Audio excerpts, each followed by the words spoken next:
Persib Bandung yang diketahui merupakan salah satu tim terbesar dan memiliki basis supporter yang begitu banyak di Indonesia bahkan di luar negeri ini sedang menuju era modernisasi. Layaknya tim-tim Eropa, Persib kini memiliki stadion yang dikelola sendiri meski hanya ngontrak. Namun langkah ini merupakan gebrakan yang belum dilakukan oleh tim Liga 1 lainnya. Resmi dikelola oleh PT Persib Bandung Bermartabat, rumput lapangan menjadi prioritas utama dalam perbaikan Stadion Kebanggaan Masyarakat Kota Bandung ini. Direktur PT PBB Glenn Sugita, beberapa primary yang utama harus segera diperbaiki nomor 1 dan sudah dilihat juga yaitu rumputnya. Mungkin harus ada perbaikan-perbaikan, tapi caranya gimana? Misalnya apakah kami ganti semua rumputnya? Apakah kita juga punya nursery di tempat lain? Apalagi rumput green atau fairway kalau main golf itu jauh lebih rata, kata Glenn.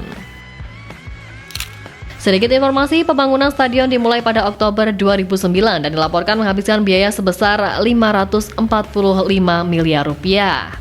Prosesnya sempat terkendala lahan yang berjenis material lempung lunak yang mudah ambles. Nama Gelora Bandung Lautan Api pun didapatkan dari polling yang digelar pemerintah Kota Bandung. Masyarakat Bandung bisa berpartisipasi dalam polling tersebut melalui pesan singkat dalam periode 4 hingga 22 Maret 2013 silam. Ada 3 nama yang ditawarkan yakni Gelora Bandung Lautan Api, Gelora Gede Bage Kota Bandung, serta Gelora Rosada yang diambil dari nama belakang wali kota Bandung saat itu, Dada Rosada. Dari 14.777 SMS yang masuk, 83,3% diantaranya memilih nama Gelora Bandung Lautan Api dan sebanyak 11,7% lainnya memilih Gelora Gede Bage Kota Bandung. Sementara 5% lainnya memilih nama Gelora Rosada. Setelah 4 tahun pembangunan pun peresmian Stadion GBLA pada awalnya akan dilakukan pada 31 Desember 2012. Namun karena pengerjaan belum rampung, peresmian baru bisa digelar pada 10 Mei 2013. Kini Persib pun bisa bermarkas di kota sendiri. Sebelumnya klub berjuluk Maung Bandung itu lebih banyak berkandang di Stadion Sijalak Harupat yang berada di Soreang, Kabupaten Bandung. Sempat direnovasi beberapa waktu lalu, stadion yang sekilas mirip dengan Allianz Arena kandang Bayern Munchen ini dilengkapi dengan fasilitas dengan standar FIFA. Tidak hanya menggunakan rumputnya yang kelas 1, yakni Zosia Matrelamer, stadion ini juga memiliki ruang VVIP yang dilengkapi dengan kaca anti peluru.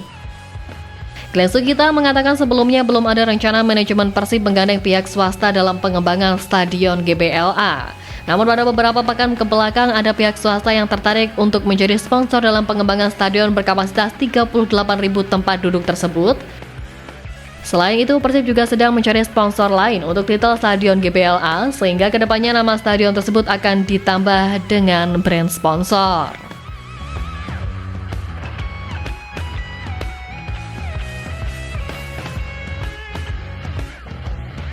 Tak hanya memukar fasilitas saja, Maung Bandung juga berencana meregenerasi skuad Persib untuk musim depan.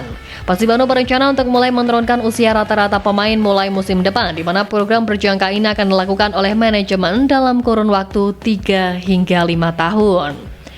Saat ini Persib merupakan tim dengan rata-rata usia paling tua di Liga 1 musim ini, dan bila mengacu pada laman transfer market, rata-rata usia pemain Persib berada di angka 28,5 tahun. Hal tersebut sudah dipahami oleh manajemen Persib. Glenn Sugita selaku Direktur Utama PT Persib Bandung Bermartabat pun mengatakan bahwa rencana untuk menurunkan rataan usia sudah siap untuk dilakukan. Namun memang pihaknya juga harus berhati-hati karena yang menjadi tulang punggung tim saat ini memang usianya sudah usur. Menebak pemain kunci secara bersamaan dikhawatirkan akan mengganggu stabilitas dari permainan. Iya, tapi di saat yang bersamaan, kalau kita harus menurunkan usia, berarti kita juga harus memikirkan prestasi. Nah, ini yang jadi PR buat kita. Terang Glenn Sugita ketika melakukan pertemuan dengan para wartawan Bandung di Hotel Holiday Inn, Senin 4 Februari kemarin. Ya, dimulai pada jendela transfer di musim depan, Persib akan mulai bersih-bersih pemain yang secara usia sudah uzur dan menggantikannya dengan para pemain muda. Glenn menyebut bahwa ini akan menjadi tugas Aditya Putra Herawan selaku Sporting Director PT PBB. Glenn juga memastikan bahwa untuk membuat rata-rata usia pemain bisa terus menurun, itu juga harus melalui proses. Dengan rencana membuat Persib ada di zona tengah daftar rata-rata usia pemain, dia memproyeksi proyek ini harus ditempuh dalam waktu kurang lebih 3 hingga 5 tahun. Saat ini klub dengan rata-rata usia pemain paling usur kedua ditempati oleh Borneo FC dengan 26,3 tahun, yang artinya jarak rata-rata usia dengan Persib terbilang jauh. Karena itulah Maung Bandung merasa butuh tenaga yang lebih segar untuk mengarungi kompetisi ke depannya.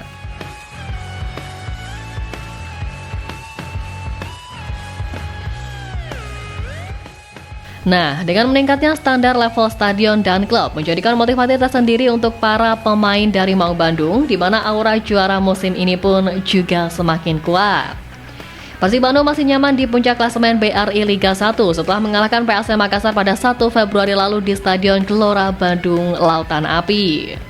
Terkait peluang mempertahankan gelar juara, gelandang Persib Tyron Delpino pun menegaskan bahwa timnya memiliki mentalitas untuk kembali meraih trofi di Liga 1 musim ini.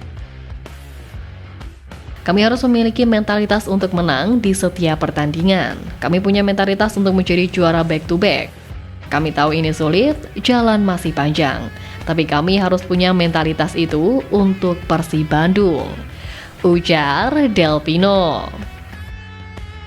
Ya, dilansir dari Liga Indonesia baru pada 4 Februari kemarin, Delpino tampil gemilang sebagai penghubung di lini tengah dan depan dari Persib. Gelandang asal Spanyol ini juga berperan sebagai pengatur serangan yang menciptakan peluang berbahaya bagi timnya. Ya, saya mendengar sorakan bobotoh ketika saya melakukan gerakan itu. Saya sangat senang dan ini adalah gaya bermain saya. Saya mencoba menahan bola, dalam situasi itu mencoba untuk tidak kehilangan bola, dan saat itu ada sekitar 4 hingga 5 pemain mengelilingi. Sejujurnya saya tidak tahu bagaimana bisa keluar dari situasi tersebut, tapi saya senang karena bisa mendapatkan 3 poin dan menjaga posisi di puncak. Jadi saya sangat senang, ungkap Tyron. Catatan klasemen BRI Liga 1 yang semakin kokoh ditempati oleh Persib Bandung di pekan ke-21. Persib Bandung pun semakin melesat menjadi pemuncak klasemen usai mengalahkan PSM Makassar dengan skor 3-1. Di sisi lain, Persija Jakarta yang berada di peringkat kedua klasemen pun semakin menjauh dari Persib Bandung. Pasalnya di pekan ke-21, Persija Jakarta juga harus puas ditahan imbang 2-2 oleh PSBS Biak di laga kandang. Saat ini Persib Bandung telah mengantongi 46 poin dari 21 pertandingan yang telah dilakoni. Hal tersebut tentu hasil yang cukup impresif yang diraih Persib Bandung di BRI Liga 1. Selain itu juga nampak dari 21 pertandingan yang telah dijalani, Maung Bandung berhasil meraih 13 kali kemenangan, 7 seri dan juga 1 kali menelan kekalahan. Persib juga termasuk tim yang paling produktif dalam mencetak gol dan menjadi tim yang paling sedikit kebobolan hingga di pekan ke-21 ini. Dari 21 pertandingan di BRI Liga 1, Persib Bandung telah mencetak sebanyak 35 gol dan hanya 16 kali kemasukan. Persaingan di papan atas klasemen BRI Liga 1 menjadi semakin ketat juga. Pasalnya Persebaya Surabaya yang kini berada di peringkat ketiga klasemen memiliki poin 38.